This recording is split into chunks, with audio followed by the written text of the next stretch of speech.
Fala aí pessoal, boa tarde, boa noite, bom dia. Com vocês, Lucas Evaristo, mais uma aula. Vamos pegar alguns pontos que ficaram pendentes na nossa última aula, no que tange ao pátio de classificação, né? A parte do pátio de manobras são subdivididas em três pátios, né? Que é o nosso pátio de recepção, classificação e formação, tá? Aqui a gente vai adentrar um pouquinho no pátio de classificação, que é um pátio que ele tem subdivisões, ele tem tipos diferentes, ok?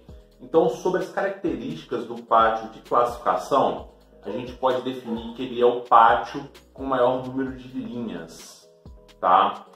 Por quê? Porque ele serve para dividir e já deixar ali pré-classificado vários trens, tá?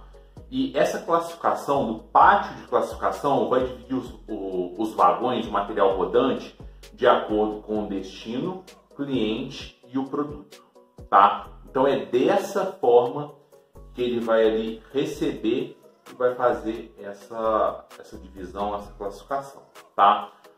Pessoal, os pátios, eles têm que ser preferencialmente construídos em regiões planas. Preste atenção na palavra, preferencialmente. Não é obrigatoriamente, não é necessariamente, é preferencialmente, tá? E dentro do pátio de classificação, nós vamos ter o pátio padrão, que é o plano, ok? E nós vamos ter o pátio ramp e arm, ok? Então nós temos o plano e o pátio ramp e arm, ok? Esse nosso pátio de classificação plano, como o próprio nome já diz, já sugere, ele é uma área para manobra no plano. Por esse motivo, ele necessita de um número maior de locomotivas ou de braços mecânicos para fazer a movimentação desses vagões, tá? Então vamos supor aqui, olha só.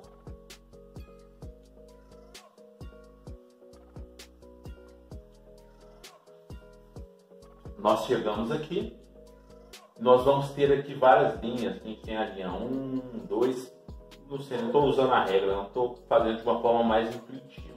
Tá? A linha 1, 2, 3, 4 e 5 dentro de um pátio. Então, os vagões eles vão ser divididos aqui de acordo com cliente, produto, destino, ok? Então, vamos supor, na linha 1, nós vamos adicionar os vagões que serão entregues ao cliente X, ok?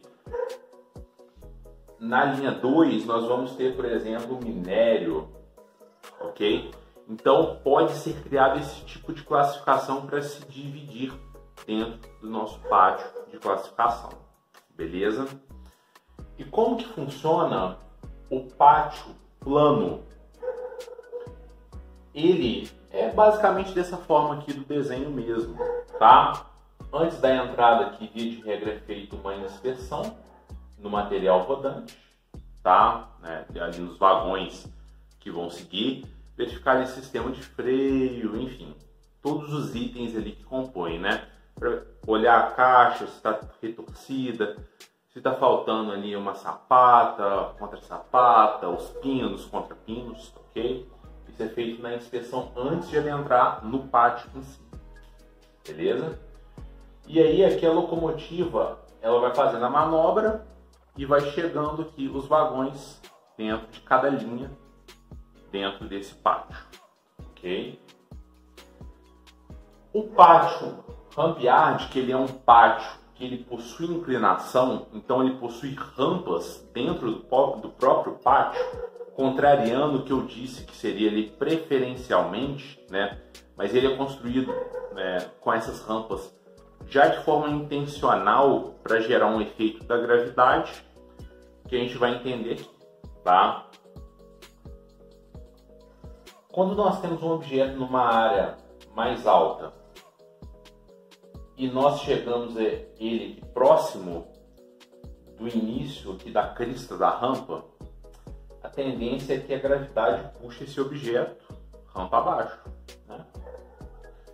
Aqui no nosso pátio ramp yard acontece algo parecido com isso, né? Nós temos aqui, via de regra, uma área mais plana, superior, e a locomotiva ou o braço mecânico leva o vagão até uma área de corte e acaba empurrando ele ladeira abaixo, lógico, com muitas aspas, tá? E aqui o vagão ele vai solto, ele vai seguindo ali, guiado pela força da gravidade. E os AMVs, eles são modificados de forma que o vagão ele encontre seu destino. Ele encontre a linha dele utilizando a força da gravidade sem necessariamente precisar de uma locomotiva e guiando ele até ali. Ou, né, num para-choque de via aqui, num para-choque de linha, ou até numa área ali que vai ter um dimensionamento diferente de forma a deixar a movimentação desse vagão mais lenta, tá? Mas via de regra o ramp yard é isso, né?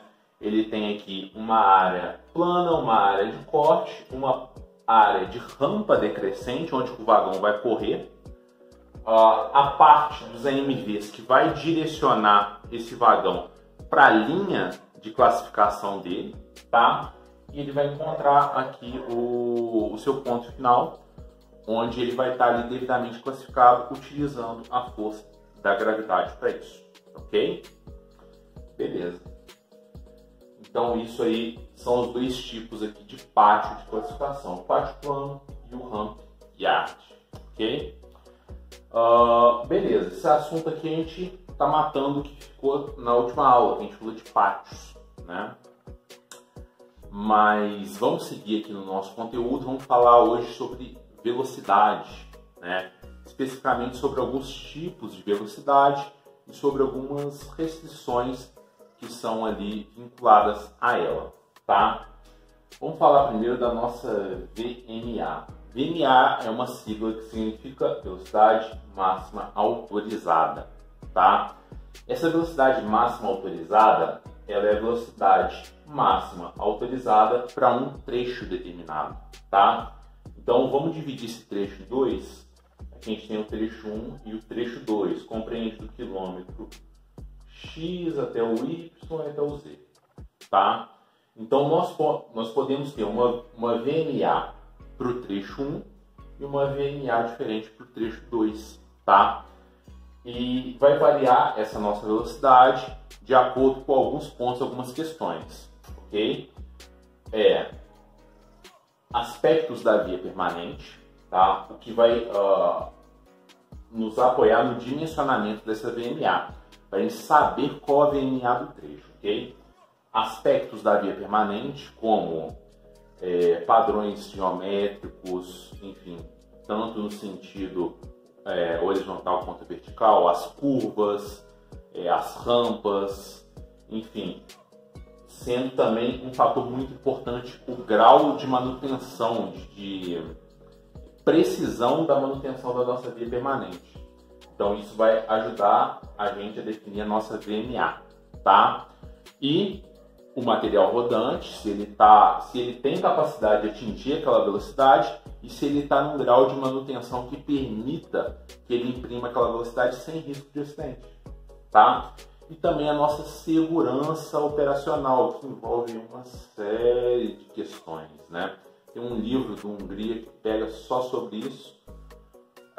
Ele pega mais a parte de engenharia, tá? Principalmente engenharia mecânica ali, né? Aplicada à ferrovia para fazer esse dimensionamento. Mas é um livro ali de telão que pega bastante nessa parte de segurança operacional, tá? Então essa é a nossa VMA, tá ok? No Brasil, via de regra, se aplica 60 km, tá? Por hora. Alguns trechos estão acima, abaixo, mas via de regra é isso aqui, tá? 60 km. E você vai ter o nível de via permanente também, né? Tem o 1, 2, 3, 4 e até o 5, que ele varia ali, que ele vai também ajudar no nosso padrão VP a determinar a velocidade de acordo com o grau de manutenção, tá? Então é isso, 60 km por hora. Um outro conceito que a gente tem que identificar é a nossa restrição de velocidade, tá? E o que é isso? Restrição de velocidade é qualquer imposição das equipes à operação para que se reduza a velocidade em um determinado trecho. Isso não é permanente, tá? Essa restrição de velocidade, via de regra, ela não é permanente. Ela é para resolver algum problema específico de um determinado trecho, tá? Vamos supor que aqui você tem uma parte de homens trabalhando nesse trecho aqui específico.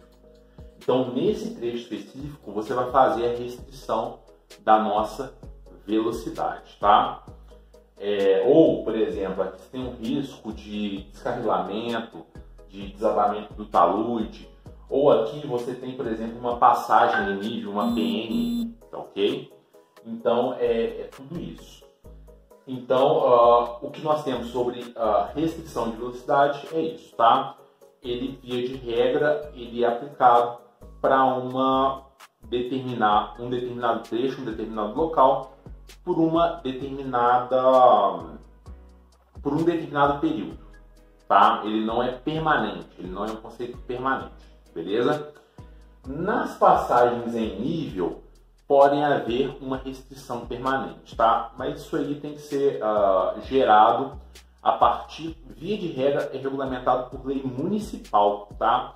Apesar de ser uma concessão pública federal, geralmente quem regula isso são os municípios, tá? São os vereadores ali com o aval do prefeito, né?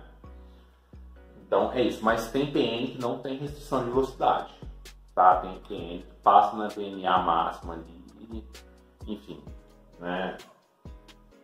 No máximo ali, tá? Sobre restrição de velocidade, a gente vai identificar 3 tipos de restrições diferentes, tá? E a gente vai entrar já em cada um, tá? Nós temos ali a velocidade reduzida, tá? A velocidade reduzida, algumas companhias indicam 25 km por hora na nossa velocidade reduzida e algumas 30 km por hora, tá? Vai variar de acordo com o regulamento, com a regulamento e, enfim, questão operacional, questão de segurança, tudo que a gente utiliza de itens para delimitar a VNA, nós vamos utilizar de itens para também delimitar a nossa restrição de velocidade, tá? A velocidade restrita é uma coisa que, enfim, é algo ali do tato, tá? Porque geralmente se passa uma informação ao operador de trens muito vaga, né? Porque o que é velocidade restrita? É quando o operador ele tem que estar com o trem numa velocidade em que, quando ele aplicar o freio, né, a frenagem, ele tem que parar em 50% do campo de visão dele, ou seja, metade do seu campo de visão. Isso aí varia muito, né? Você tem um operador experiente, ele vai usar uma métrica. Se você tem um operador menos experiente, ele vai ter outra métrica, outra visão. Vai variar muito também se o trem está carregado, está vazio, se é uma locomotiva escoteira, se é um trem W. Então, sim, muita coisa envolve nessa nossa velocidade restrita, tá? Por isso que é um conceito vago e eu acho que deveriam olhar com uma atenção especial para esse tipo de item, porque é algo muito vago.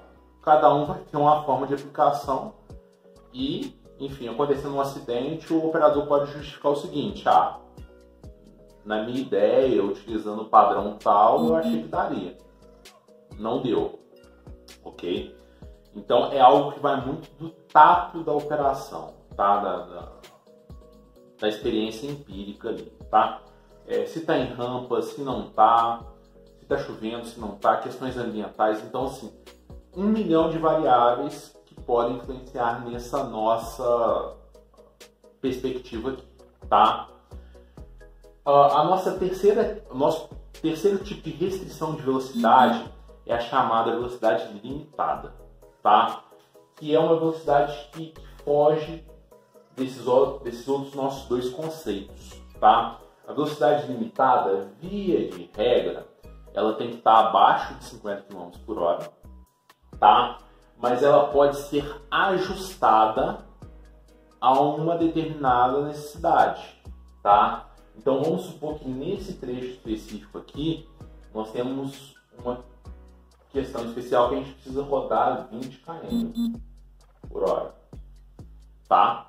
Então nesse trecho aqui específico, nós vamos estar com uma velocidade limitada a 20 km por hora, tá? Que está, né, abaixo, por exemplo, da nossa velocidade reduzida, beleza? E que também pode ser que esteja abaixo da nossa velocidade restrita. Percebe como varia muito, né, uma coisa? Mas isso aqui é muito baseado na experiência empírica de operação, de experiência, de tato, de verificar ali os pormenores, tá? Beleza. Vamos entrar agora nos tipos de VMA, porque eu precisei passar isso aqui primeiro para vocês entenderem o conceito, agora a gente vai retornar para VMA, tá? Nós temos tipos de VMA diferentes, tipos de velocidade máxima autorizada diferentes, tá? Nós vamos ter aqui a VMA operacional, que é a de produção, né? Velocidade máxima de fato para a gente chegar com a carga no terminal do cliente. Então, máximo. Nós vamos ter a VMA ecológica, que é a VMA em que as locomotivas e o trem como um todo, ele vai apresentar melhor eficiência energética. Então, ele vai apresentar o melhor grau de consumo do diesel. Isso daí vai gerar, logicamente, uma redução nas emissões, por exemplo, de carbono, de diversos outros gases, de partículas no ar, enfim. É uma VMA próprio que busca a eficiência energética de um nosso determinado trem. Ele pode ser aplicado, por exemplo, quando a gente não tem a necessidade de entrega da carga lá no cliente, tá? Então ali você pode ir cuidando desses outros conceitos, beleza? Enfim, basicamente é isso, tá? Pegamos aqui os pátios, pátio plano de classificação, né? Pátio de classificação plano, pátio de classificação ramp e arte, VMA e os tipos de restrições de VMA. Pessoal, lembrando que essas velocidades, restrita, reduzida e limitada, vai variar muito de ferrovia para ferrovia, tá? Esses números. Isso aqui que eu apresentei para vocês como números, eles podem variar. Agora, as regras de determinação da velocidade, eles não variam, tá? Então, vai ser sempre determinado com base nisso, tá? Condições da via permanente, condições do material rodante, segurança operacional. Questões ambientais, chuva, desabamento de talude, homens trabalhando, local com risco de descarrilamento, tá? Então, por exemplo, local que tem um acidente, que às vezes você tem que direcionar uma locomotiva para um local de acidente para ela buscar os vagões que ficaram ali naquela área de acidente para retirar eles do local, tá? Deixar só de fato os veículos que de fato se acidentaram. Então, nesse caso, por exemplo, você vai aplicar a velocidade restrita, tá? E, né, não tem ali muito como fazer uma determinação. Por exemplo, numa área de acidente, o nosso sistema de detecção de ocupação de via de regra, ele é danificado, porque entra minério, contamina, pode ter evolução d'água. Então a gente não consegue monitorar o trem com base no sistema de detecção de via, né, no CDV. Então ali tem que ser utilizado ou o sistema via satélite muito eficiente, ou você tem que confiar ali na expertise do seu operador ferroviário, do seu maquinista. Beleza? Valeu, pessoal. Lucas Evaristo, finalizando mais uma aula e até a próxima. Tchau.